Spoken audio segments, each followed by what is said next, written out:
Lights are just flickering. I can't unlock the door. I had to actually manually unlock the car. And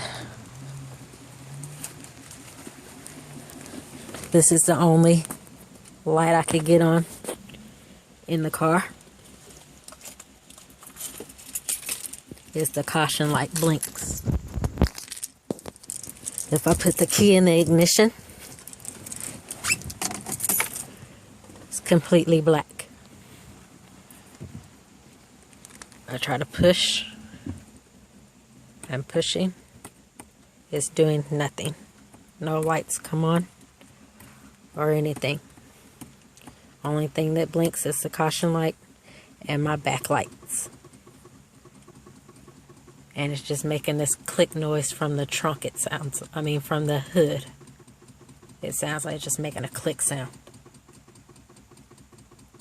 I don't know if you can hear it on there.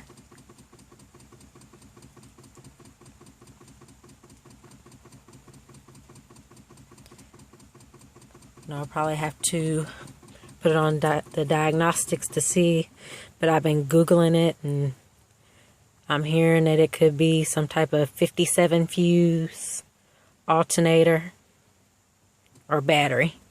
So, we'll see.